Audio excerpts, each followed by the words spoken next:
जय हिंद। हम class 10th का साइंस पढ़ रहे हैं जिसके चैप्टर का नाम है मानव नेत्र तथा रंग बिरंगा संसार, human I and colourful world.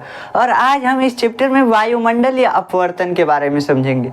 इसके कुछ पार्ट को हम पिछले लेक्चर में डिस्कस किए थे कि तारे कैसे टिमटिमाते हैं, स्टार जो है ट्विंकलिंग क्यों करते हैं, इसके बारे में हम पिछले लेक्चर में पढ़ चुके हैं। आप चाहें तो जाकर देख सकते हैं। ठीक, आज हम इस लेक्चर में पढ़ेंगे कि सूर्य जो है हमारा लाल काहे दिखाई देता है। सुबह में शाम में एकदम लगता है एगो बड़का लाल गोला बन गया है, लगता है कोनो फल है, उसी को समझ के हनुमान जी खा लिए थे। फल कोनो फल समझे थे, खा लिए थे सूर्य को। ठीक, ऐसे मतलब कथा है। अब देखिए ये सूर्य जो है सुबह और शाम के वक्त लाल क्यों दिखाई देता है, तो इसके साइंस के बारे में हम समझेंगे कि कहाँ हनुमान जी को भी सूर्य देवता लाल दिखाई दिए थे उस दिन। हम तो आदमी हैं तो हमको लाल दिखाई देते हैं, लेकिन उस दिन लाल दिखाई दिए थे।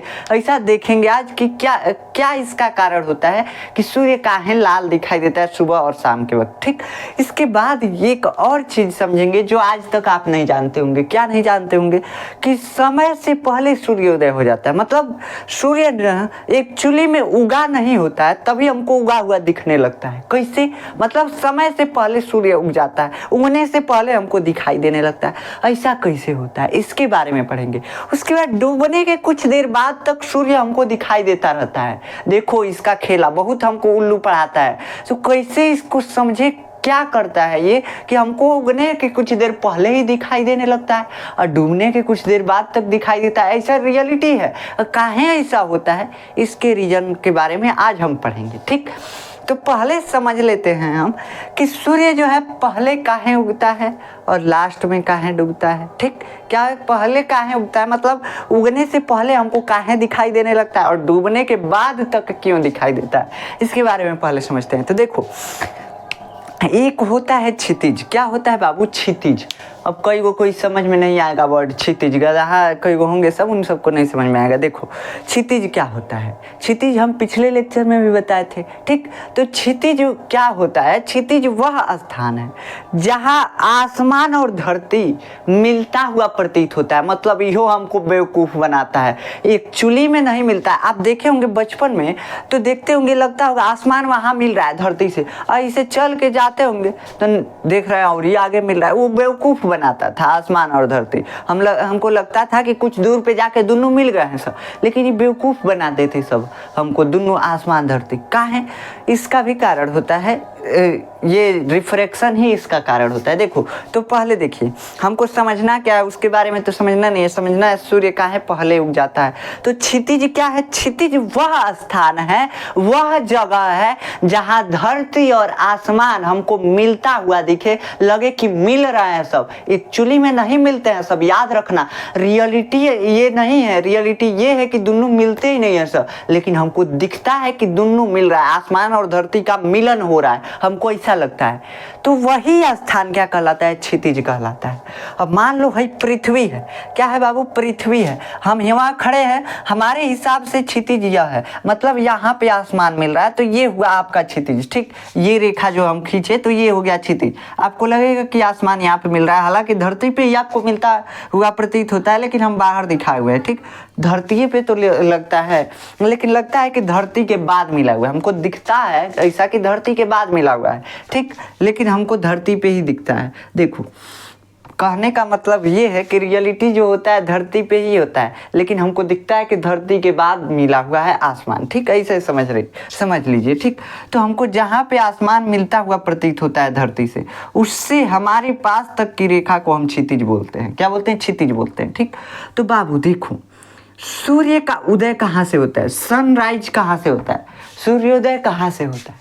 तो सूर्योदय उसी स्थान से होता है जहाँ से धरती और आसमान मिलते हुए हमको लगते हैं ना, जहाँ मिलन हुआ होता है इन दोनों का, वहीं से सूर्य का उदय होता है, वहीं से तीसरा का सूर्य निकलता है। जब दो लोगों का मिलन होता है तीसरा आदमी निकलता है। ठीक, तो ऐसे यहाँ पे धरती और आसमान मिल रहा है, तीसरा सूर्य निकल रहा है। तो सूर्य कहाँ से निकलता हुआ प्रतीत होता है हमको? क्षितिज से। कहाँ से? क्षितिज से। मतलब वह स्थान जहाँ धरती और आसमान मिलते हैं वहीं से सूर्य निकलता है। ठीक, अब देखो हमको क्षितिज के नीचे कुछ और दिखाई देता है? नहीं दिखाई देता है। तो इसका मतलब कि अगर इसके नीचवा अगर सूर्य देवता रहें तो हमको कुछ नहीं दिखेंगे, अंधरियाल दिखेंगे, कुछ नहीं दिखेंगे, बहुत अंधेरा रहेगा, समझ रहे हैं। लेकिन ऐसा होता नहीं है, एक्चुअली में देखा जाए तो ऐसा होता नहीं है। जैसे क्षितिज के पास सूर्य आता है हमको दिखने लगता है कि सूर्य यहाँ पे है।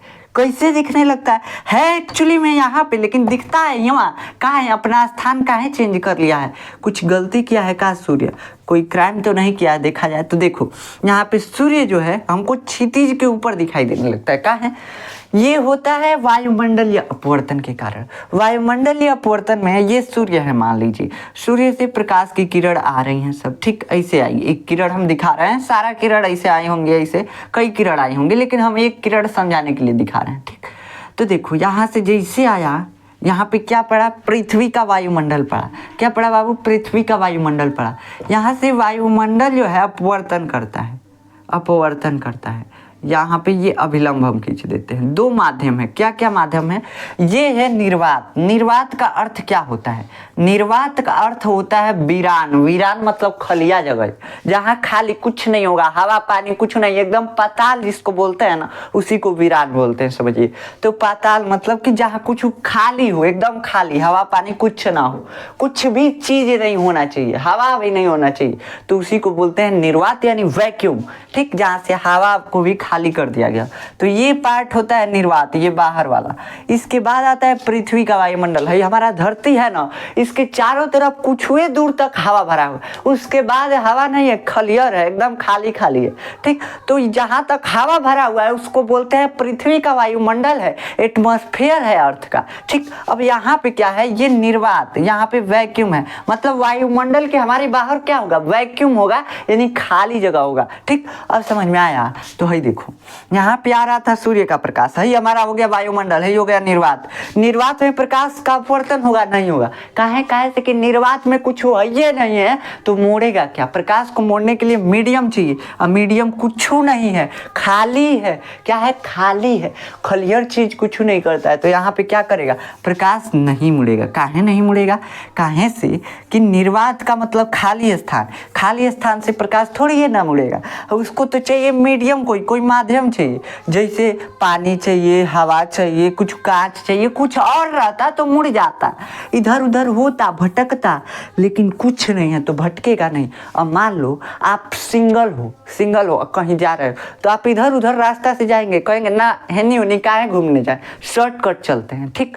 अगर आप डबलिया गए कहीं, अगर बाई चांस डबलिया गए तो सीधा जाना होगा ना, तो आप 5 किलोमीटर मुड़ के जाएंगे, कितनी उसके घरवा से मुड़ के चले जाए, समझ में आया? तो खाली जब तक है तब तक नहीं मुड़ेंगे, जब डबल हो जाएंगे तो मुड़ जाएंगे। ऐसे सूर्य के प्रकाश के साथ होता है। क्या होता है?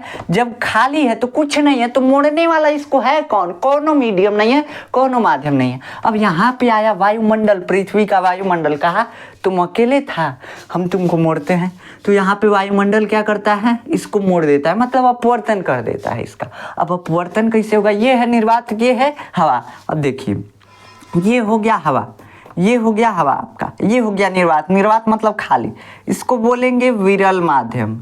काहे विरल माध्यम? अभी बता रहा है, इसको बोलेंगे सघन माध्यम।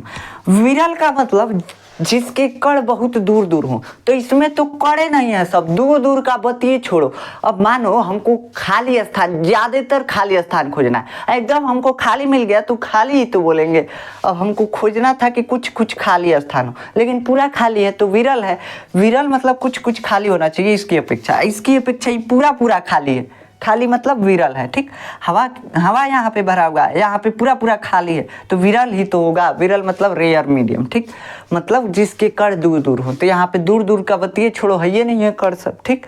तो मतलब स्पेस होना चाहिए, स्पेस है यहाँ पे सघन माध्यम, मतलब यहाँ पे कुछ नहीं था, यहाँ पे हवा के कण आ गए, इनके बीच स्पेस तो है, लेकिन इसकी अपेक्षा देखा जाए तो यहाँ तो पूरा पूरा खाली था, यहाँ पे तनी तनी स्पेस मिलने से हमको क्या फर्क पड़ता है। तो ये हो गया सघन माध्यम, यानी डेंसर मीडियम। डेंसर मीडियम मतलब गाढ़ा माध्यम, ठीक। अब मान लीजिए हम ऐसे बाइक चलाते हैं, बाइक तो हवा से टकराते हैं तो हमारा बाइक वह धीरा हो जाता है। चाहे साइकिल चलाते हैं तो एकदम दम घुटने लगता है जब हवा उल्टा साइड में बह रहा हो। काहे से कि हवा के कण हमसे टकराते हैं। अब हवा नहीं रहता, सोचो, अगर अपने माइंड से सोचो, हवा नहीं रहता है तो एकदम बुइयां से तितलियां भगाते। काहे से कि हमारे ऊपर हवा का दबाव नहीं बनता, और जब हवा का दबाव नहीं बनेगा तो कोई भी कण नहीं टकराएगा, मतलब खाली है। तो डेंसर मीडियम मतलब गाढ़ा माध्यम जिससे हम टकरा सके। अब मानो खाली है, निर्वात है, उसमें हम कुछ टकराएंगे नहीं। हवा आ जाएगा टकराने लगेंगे, पानी आ जाएगा और ही धीरा चलने लगेंगे, बालू आ जाएगा और ही धीरा। मतलब डेंसर किसको बोलेंगे? जो गाढ़ा होता है, गाढ़ा होता है। और रेयर किसको बोलेंगे? जो एकदम पतला हो। तो पतला क्या है? निर्वात है, इसमें कुछ नहीं है, समझ रहे हैं ना। अब देखो यहाँ पे ये विरल माध्यम है निर्वात, और ये सघन माध्यम है हवा। ऐसे प्रकाश आया सूर्य का, ये क्या करेगा? अभिलंब यहाँ पे बनाते हैं। ये अपवर्तन का नियम होता है। क्या नियम होता है?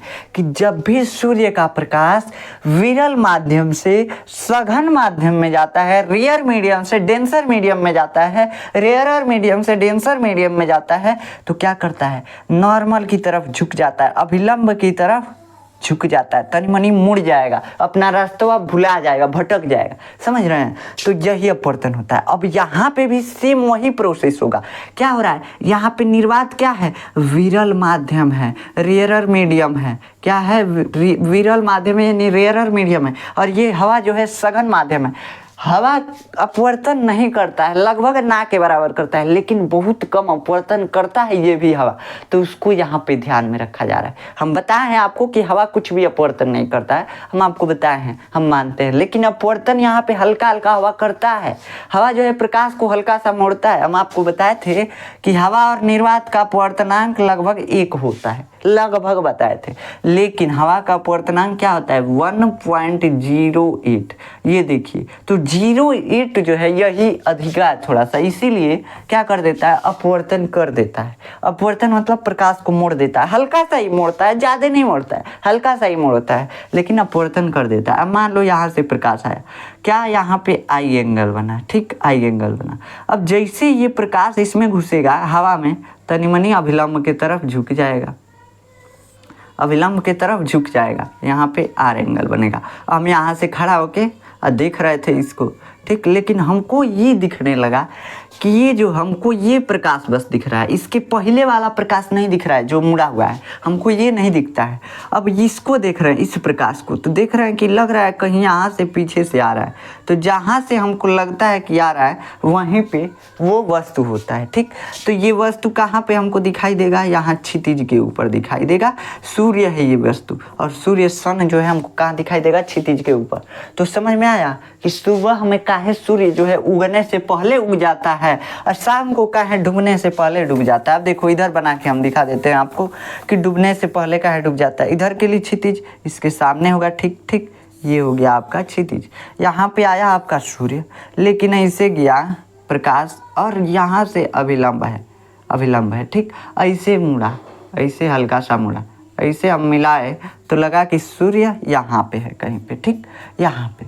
तो ये हमको सूर्य दिखाई देने लगा। यानी डूबने के बाद, यहाँ मान लीजिए ये पश्चिम साइड है, पश्चिम साइड है, ये पूरब साइड है, ठीक।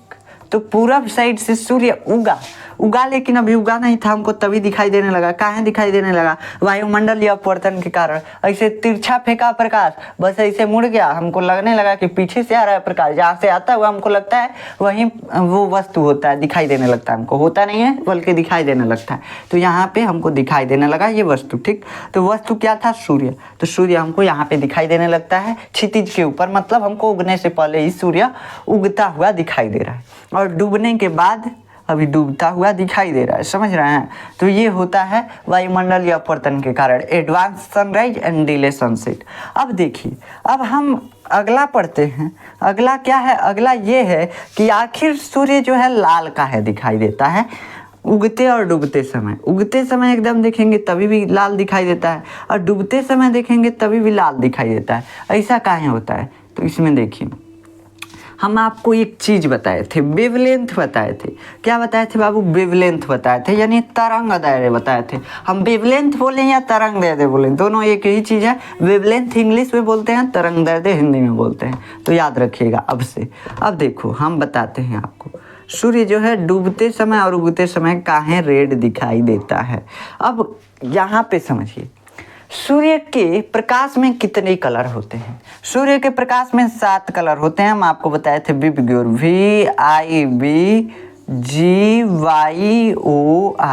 ये 7 कलर होते हैं और इन 7 कलर को मिला करके हम बोलते हैं स्पेक्ट्रम है प्रकाश का। स्पेक्ट्रम अभी कई लोगों को समझ में नहीं आएगा, स्पेक्ट्रम। ठीक, देखो ये स्पेक्ट्रम हम बोले किसको? स्पेक्ट्रम हम इस प्रकाश के, इन सभी प्रकाश को समूह को मिला के हम स्पेक्ट्रम बोल दिए। मतलब है जितना कलर है 7 कलर के समूह को हम स्पेक्ट्रम बोल दिए है। जो हम विबग्योर बोल रहे हैं ना, इसी विबग्योर को हम दूसर का एगो नाम दे दिए स्पेक्ट्रम है। किस चीज का स्पेक्ट्रम है? प्रकाश का स्पेक्ट्रम है। जैसे आपका 2 नाम होता है, एगो घर का नाम, एगो स्कूल का नाम, वैसे यहाँ पे है इन सभी प्रकाश का नाम है विबग्योर। लेकिन इसी विबग्योर को हम बोलते हैं स्पेक्ट्रम ऑफ लाइट। क्या बोलते हैं? स्पेक्ट्रम ऑफ लाइट, यानी प्रकाश का स्पेक्ट्रम, सूर्य के प्रकाश का स्पेक्ट्रम। समझ में आया? तो स्पेक्ट्रम किसको बोलते हैं? 7 रंगों के समूह को, सूर्य के प्रकाश में उपस्थित 7 रंगों के समूह को हम क्या बोलते हैं? स्पेक्ट्रम बोलते हैं। क्या बोलते हैं बाबू? स्पेक्ट्रम बोलते हैं। तो आज से कोई पूछेगा तो इनत कह देना कि हमको गुरुजी स्पेक्ट्रम बतेबे नहीं किए हैं। तो देखो यहाँ पे स्पेक्ट्रम हम बता दिए, वैसे पहले ही बता दिए थे, बस इसका दूसर का नाम और नहीं बताए थे, तो कई को नहीं बता पाते। देखिए तो ये हो गया आपका स्पेक्ट्रम। अब इसमें हम आपको बताए थे कि सबसे ज्यादा वेवलेंथ, सबसे ज्यादा तरंग दैर्ध्य लाल रंग का, और सबसे कम तरंग दैर्ध्य बैगनी रंग का, और इसके बीच सब होता है। मतलब लाल से कम तरंग दैर्ध्य ऑरेंज का, उससे कम येलो का, उससे कम ग्रीन का, उससे कम ब्लू का, उससे कम इंडिगो का, ऐसे क्रमबद्ध होता है। अब क्या होता है? तरंग दैर्ध्य ज्यादा, मतलब वह प्रकाश ज्यादा दूर तक जाएगा। जितने ज्यादा तरंग दैर्ध्य उतने ज्यादा दूर तक जाएगा, जितने कम तरंग दैर्ध्य उतने कम दूर तक जाएगा। यानी सबसे दूर तक जाने वाला प्रकाश लाल रंग, रेड कलर, सबसे दूर तक ट्रेवल करता है ये रेड कलर का प्रकाश। लगा दीजिए आसमान में तो हमको दिखाई देने लगता है, हवाई जहाज में लगा होता है तो रेड कलर दिखाई देता है, और ये कोनो नहीं दिखाई देता है। नीचे से अगर देखा जाए तो रेड ही ज्यादा दिखाई देता है। और अगर बैगनी कलर का आप भुला के लगा दिए तो कहीं दूर से देखेंगे ना तो हमको एकदम अनहरिया अनहरिया दिखाई देगा, कुछ दिखाई नहीं देगा। तो बाबू अगर लगाना होगा आपको दूर से देखने के लिए तो क्या लगाते हैं? रेड कलर का। रेड कलर का काहे लगाते हैं? कैसे कि दूर से दिखाई देता है, दूर तक यानी ट्रेवल कर लेता है, दूर तक चल के चला जाता है। कौन सा प्रकाश? जिसका वेवलेंथ सबसे ज्यादा होता है, तरंग दैर्ध्य सबसे ज्यादा होता है। और ये किसका होता है? लाल रंग के प्रकाश का तरंग दैर्ध्य सबसे ज्यादा होता है। मतलब लाल रंग का प्रकाश जो है बहुत दूर तक जाएगा, सबसे दूर तक जाएगा। इतना याद रखो। अब क्या, अब समझते हैं इससे हमको क्या मतलब था।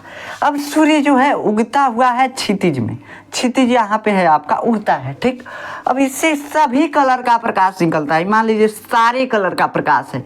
कितने कलर का है? सभी कलर का, 7 कलर का, विबग्योर, बैगनी, जामुनी और नीला, हरा, पीला और नारंगी और लाल, ठीक। 7 कलर इस प्रकाश में है।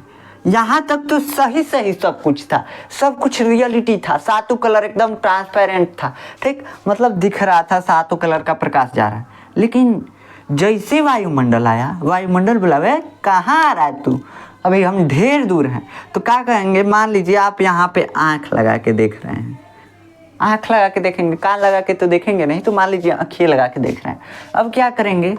अब यहाँ पे हम देख रहे थे लेकिन प्रकाश आया यहाँ से, सूर्य से।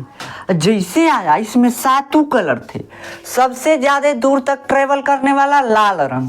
तो लाल रंग जो था वो यंग है, मतलब पहुँच गया हमारी आँखिया तक, हमारे आँख तक जो है लाल रंग पहुँच गया। और ये सब बुजुर्ग हो गया था सब। और ये कलर है जो 6 कलर बच रहा है, ये बुजुर्ग हो गया है, सब नहीं पहुँच पाएगा सब।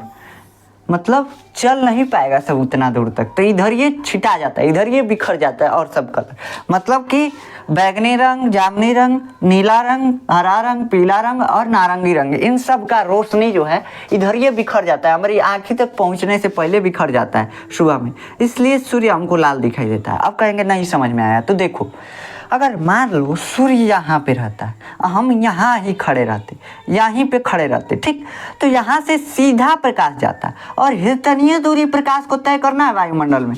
मतलब वायुमंडल जो है प्रकाश को बहुत ही कम दूर तक रोक रहा है, तो यहाँ पे वायुमंडल कम दूर तक रोकेगा, तो क्या करेगा, प्रकाश जो है चीरते हुए एकदम निकल जाएगा, कहेगा तू इतनी मनी है, ये हमको क्या परेशान करेगा, तुरंत हमारे आँख तक पहुँच जाएगा, हमारी आँख को दिखने लगेगा सातों कलर का प्रकाश। समझ में आएगा।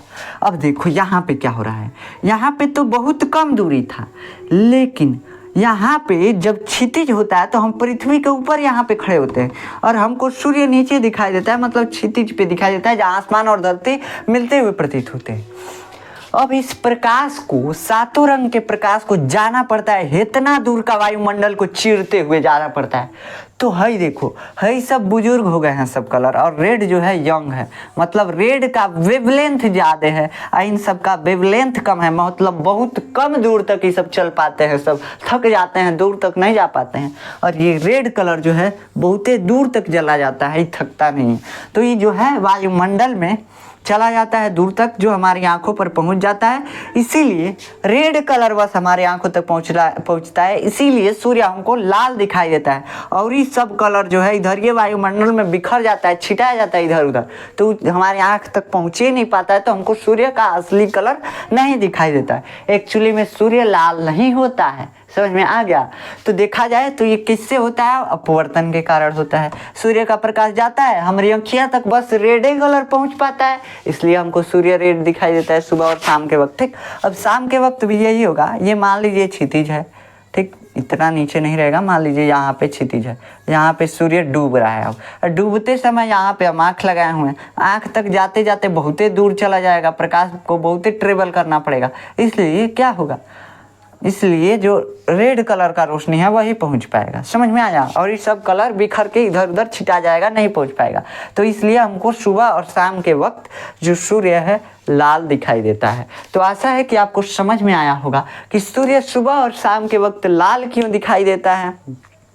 दोपहरिया में काहे हमको सफ़ेद सूर्य दिखाई देता है, सफ़ेद नहीं, हल्का हल्का येलो दिखाई देता है, तो मान लेते हैं सफ़ेद, ठीक। तो सफ़ेद कैसे दिखाई देता है, मान लीजिए दोपहरिया में सूर्य हमारे मूड़ी पे रहता है, किधर रहता है, एकदम मूड़ी पे रहता है, ऐसे चमकता है तो यहाँ से प्रकाश आता है, और जैसे आता है एकदम खड़ा प्रकाश को आना है। वायुमंडल कितनी दूर है, इतनी दूर तो है, इधर से कितना दूर था, इतना दूर था, यहाँ से इतनी दूर, मतलब इस सब कलर तो हमारी आँखियों तक पहुँच जाता है यहाँ से, लेकिन यहाँ से बहुत दूर तक हमारे आंखों के पास पहुँचने के लिए जाना पड़ता है वायुमंडल में, इसलिए सब कलर इधर उधर छिटा जाता है, लेकिन बस लाल पहुँच पाता है। और दोपहरिया में क्या होता है, बहुत कम दूर जाना पड़ता है सूर्य के प्रकाश को वायुमंडल में, वायुमंडल इतनी दूर तो है, तो बहुत कम अपवर्तन होता है, इसलिए सभी कलर हमारी आंखों तक पहुँच जाते हैं, जिसके कारण सूर्य हमें सफ़ेद दिखाई देता है, वाइट दिखाई देता है। समझ में आया। तो ये है सूर्य के लाल दिखाई देने का रीजन, और सूर्य के आगे यानी पहले सनराइज होने का कारण और बाद में सनसेट होने का कारण आपको समझ में आया होगा, आशा है। अगर आपको इसका नोट्स चाहिए तो आप जाकर देखेंगे, डिस्क्रिप्शन में PDF नोट्स का लिंक दिया होगा, आप वहाँ से जाकर डाउनलोड कर सकते हैं, वहाँ से नोट्स मिल जाएगा। लेकिन कोशिश कीजिएगा कि आप अपने मन से नोट्स तैयार करें, हम बार बार ये आपसे कहते हैं, ठीक। तो कोशिश कीजिएगा अपने मन से तैयार करें, ये बहुत बेटर होगा, ठीक। तो मिलते हैं नेक्स्ट लेक्चर में। नेक्स्ट लेक्चर में हम पढ़ेंगे प्रकाश के प्रकीर्णन के बारे में, स्कैटरिंग ऑफ लाइट के बारे में। तो मिलते हैं नेक्स्ट लेक्चर में, तब तक के लिए जय हिंद।